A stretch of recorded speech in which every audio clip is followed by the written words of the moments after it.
we continue. So hello, welcome. Thank you for joining us. We're continuing our How to Stay Positive lives. I'm having some little bit of issues with my little tripod here, but there we go. Our apologies for running late. I have a sprained ankle, so I am feeling like a turtle these days. And I'm here though, so my name is Anuschka I'm an empowerment health coach and energy healer. And I'm Samar Tehrani. I'm an addictionologist, a therapist out of Virginia. And we're super excited to actually continue to share more about the language of love, because that is so important in everyday life, especially these days. I feel like we need way more love than we've ever needed. So love and the language of love. Yeah. So, you know, I felt like last week this topic was so important that that we, you know, it was almost like incomplete. So I asked Anuschka to continue this week. So I hope that you guys are joining us and you'll ask questions. But I remember it last week, we didn't really talk about falling in love. And this book, Language of Love, was actually written for couples. And it was written for couples so that couples could stop the misunderstanding of how their partner wants to receive love, you know, and then how they give it. Because I think with that, there's a lot of disconnect, right? So, for example, like someone may verbally express their love quite a bit, but yet their partner who does all of the stuff at home, right? And they will tell you, I don't feel that my partner notices me or recognizes me because they don't give me, they don't say thank you. They don't notice everything that I do. Don't right? appreciate. So they basically, they're communicating the type of love that their partner doesn't necessarily need. So it kind of goes unheard or unnoticed in a sense. What they're doing is they're communicating more than likely the type of the language that they need. So we have a tendency to do that, right? Mm-hmm. Which makes sense. Anyways, well, of course, yeah. Right? Of course it makes sense, because if you really think about it, what we're doing, if you really, really think about it, what we're doing is what the human nature does. You know, you respond to your world the way you know how to respond to your world, right? Yeah. So you give love the way you love to, like the way you receive love. Because that's what you know. If you're not aware of the love languages, that's how we show our love. We give it the way we want to receive it, and that's with anything, really. Right. And I think, Anuschka, even if you don't have, for whoever's, tuning in and listening to us, even if you don't have time to go read this whole book, which is actually a really good book. I skimmed through it this past week.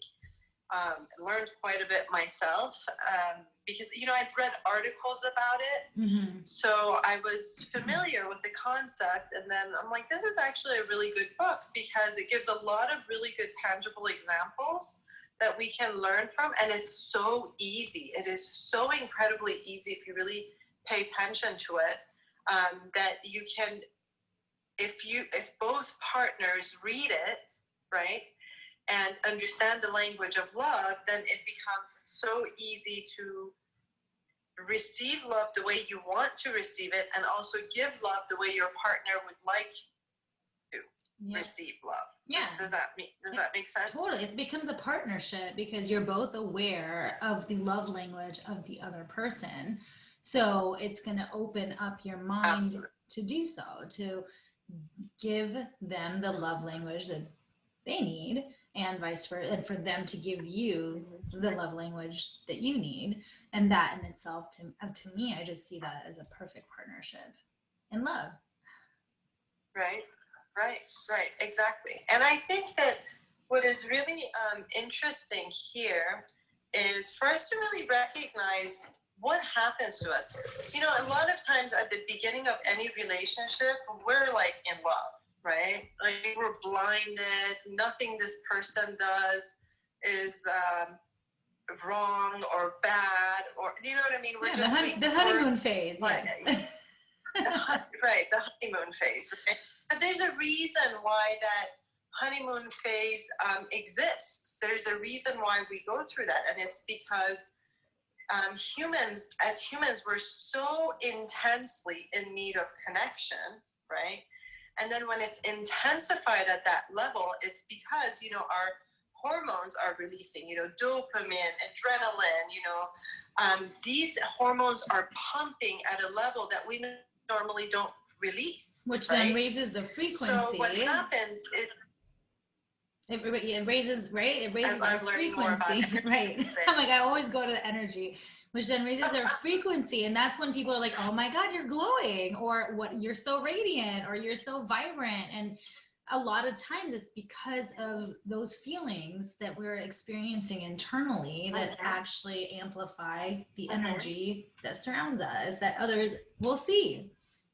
So yeah, it's that's all connected. So, it is. And if you imagine, inside of our body is like a chemistry lab, right?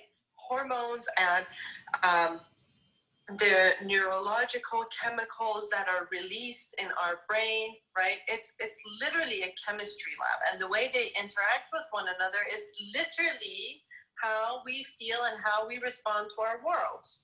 When you think about this chemistry, right? We go from the, is it? I love that. I mean, I thought about it today. I'm like, I love that. Nice. I came up with that today. You know, normally, like what I learn, I'm like, well, I didn't come up with this. I learned that this one I came up with. Yes, even if somebody else said it, I came up with it. Yes, own it. Yeah, baby. So we go from that state of me and I, which is very isolating and it's very lonely, automatically to us and we. Okay, which connect, and that when the language automatically changes, the reason is because, you know, we're releasing these hormones, our frequency has gone up, and then automatically you start to even speak words that are very different, right? Totally. So if someone says, what would you like to do for dinner? You'll say, I don't know what we're gonna do, because you come out of that state of loneliness and you're connected to somebody, right? So we go from this me, I space to we because we're connected, right? Because this chemistry like happens, right? So, and then state compassion is another whole state of being, you know, people who are compassionate are normally happy people. I don't know if you've noticed that or not. They're empaths. A lot of people who are highly compassionate are empaths, right? Yep. They pick up on people's energy and state of emotion, which is energy. And what happens is that they normally are in the state of we. Yeah. These are normally people that do a lot of charity. It's an automatic, yeah.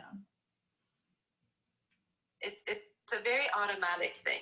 These individuals, we know that they're energetically, they're in the higher frequencies more often than not. Unless, well, typically, but there are those that aren't familiar being an empath, and they'll take on someone's energy without releasing it, which can actually, so that's why they say being an empath is a gift and a curse, because you may not even realize it, and you're holding on to someone else's energy and feeling crappy or angry or some of the lower frequencies, and it's not even your energy. So there are definitely ways, and by the way, the workshop that me and Samar did a couple months ago is now available for people to actually, for those that are empaths only, otherwise it will not make sense to you. But I just wanted to share that I'm finally able to start posting about it and allow others to really participate and heal themselves around that and learn more about yourself, because this is, I love the fact that there's like a whole we about it. It's now that I've seen it as a gift, I'm able to really make that difference with other people, because sometimes they don't even, I mean, like I can just straight up give you an example. My mom moved out here, and we We closed on her house in Colorado, so yay. Yay! And Monday we actually went in, we signed papers and put an offer on a place, and it got accepted. I felt excitement because it was less than a mile away from me, so of course I was happy, but it's for her, right? Immediately, as soon as I told her it's accepted, I felt her nervousness. I felt her just all of a sudden, like, something happened where my entire insides just like contracted. And had I not been familiar with being an empath and the fact that I can actually have this we conversation, of course, like, love is a big part of it, but had I not known that, I would have not even realized to have this conversation with her to say, okay, what's going on? What are you afraid of? And really just getting to the core of it, where we realize that, oh, this is actually, it's going to be too much work. It was something that needed to get remodeled. And so we pretty much, with less than 24 hours later, we pulled out, we canceled the contract. So like I'm saying is like that connection with others is huge, and we need that as human beings. We do. And you know that, and I have to be honest, and because now that is available for people to purchase at that really, really, I mean, you guys are literally giving it away. I know. Because I went through that. $15, by the way, if you're listening. Yeah, that's like, but I know you, and I know Jacob, and I know why you're doing it. I know it's so important for you to offer this to people so they can benefit from it, and you know, all of that. When after going through that training and learning how to let go of the energy that an empath takes on, and oftentimes you don't even know you've done it, like I didn't know, right? Totally. It has made a huge difference in my daily life. Now, the huge difference is so subtle that, I mean, and its subtlety is, it's beautiful and it's great, but the impact of it is big. So sometimes if I really take it on someone's energy that's really heavy, I like do the exercise and I just kind of, you know, let them go, like let them fall to the ground, or their energy, you know, like release out of my body. And then recognizing that when you even do that, that doesn't mean you don't love this person. That doesn't mean you don't care about it. It doesn't mean it just means that I'm aware that I don't need to carry in my backpack of energy yours. Yeah. Right? Absolutely. Like yours is yours, mine is mine. Let's just separate the two, right? No like we're not responsible for other people, period. Right. Exactly. Period. I don't know how much time we have. I think you're timing this. I feel like we have another 5 minutes or so. Okay. All right. Yeah. So one of the things that I wanted to talk about, because I'm really starting to run into this Anuschka quite a bit lately. You know, I'm wondering, why is it that all of a sudden people like pull out of state of love? Why is it that people all of a sudden like they shoot up, you know, these walls in front of them, their protection, you know? Yeah. Why is it that I'm doing this because we just talked about this with Jacob on a live on Tuesday. So like it's so synchronicity right here is the fact that you're bringing this up. Yeah.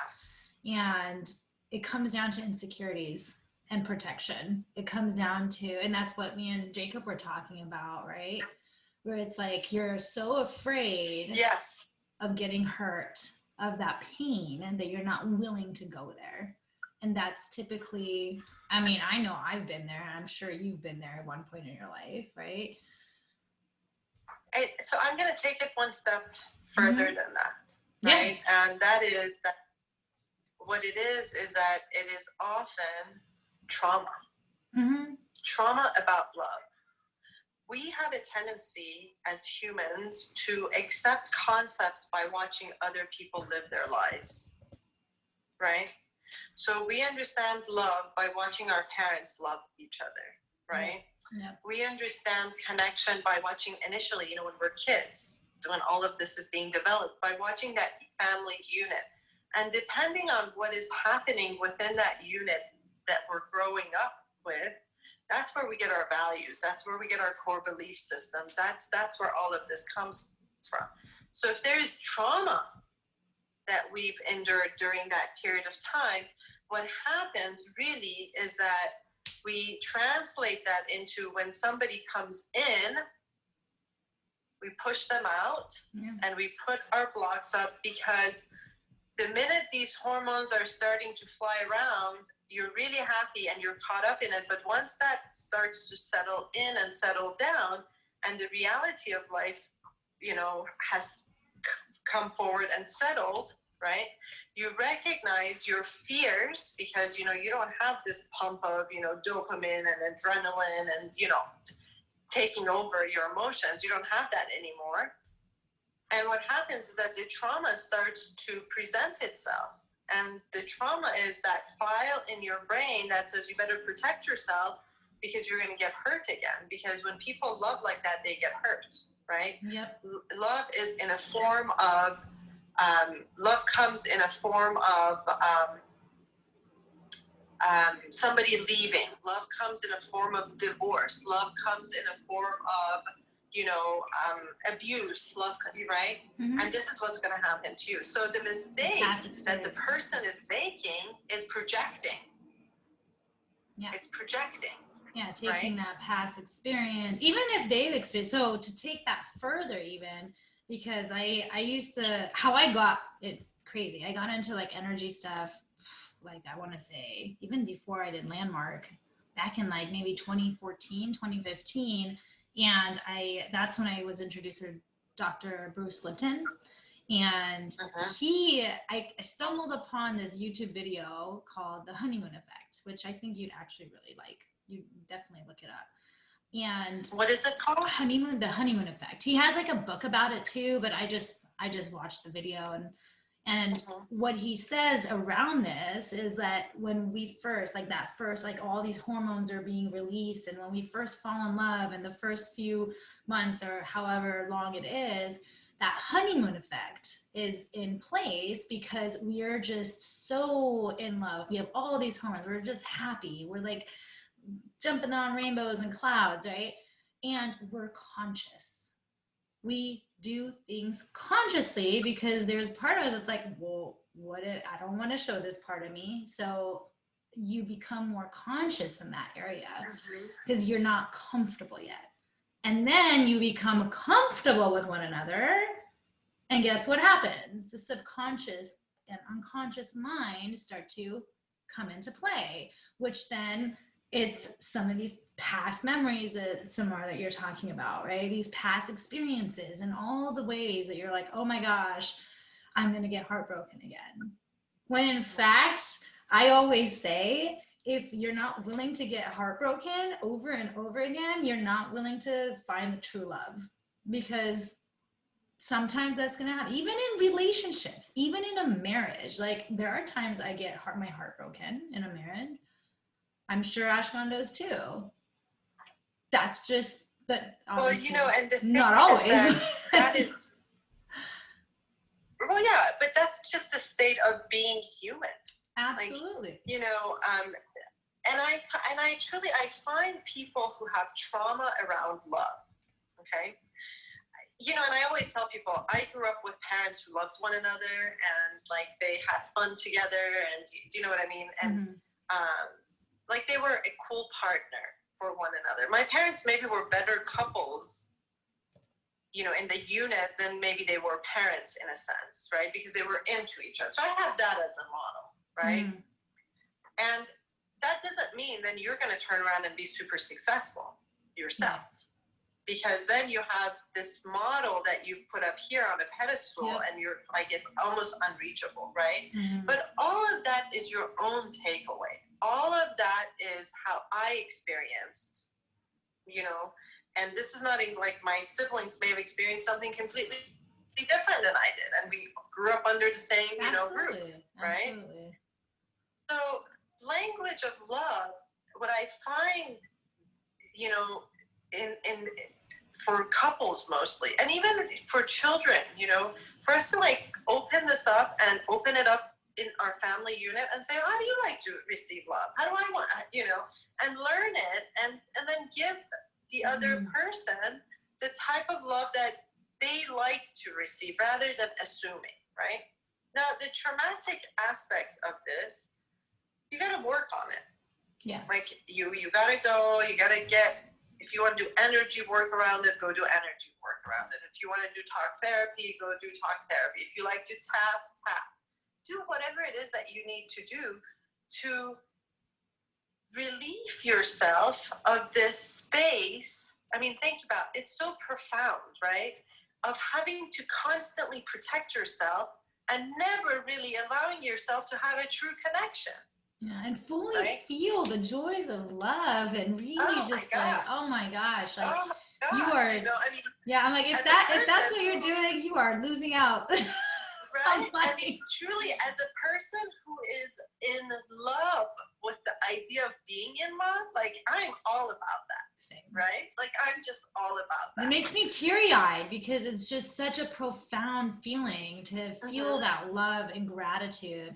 And like I was saying with that, I mean, it's like the pendulum, right? Like I know Jacob always talks about it. It's like, if it's gonna go all the way here, well, it's bound to go the other way, right? It just is. And so it just is.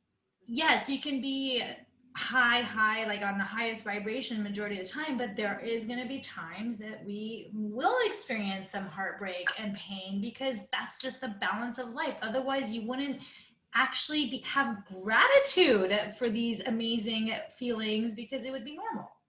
So actually be grateful for the times that you do feel those downs. Just make sure you're not there for long periods of time. Do the work to get out of it.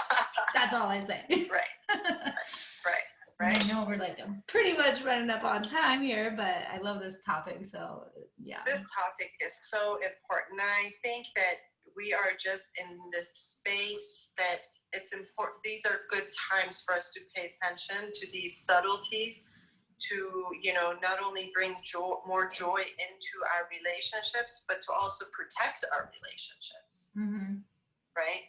And whether that is your relationship with your spouse or your partner or boyfriend, girlfriend, romantic relationship, sibling relationships, it doesn't matter. Yeah.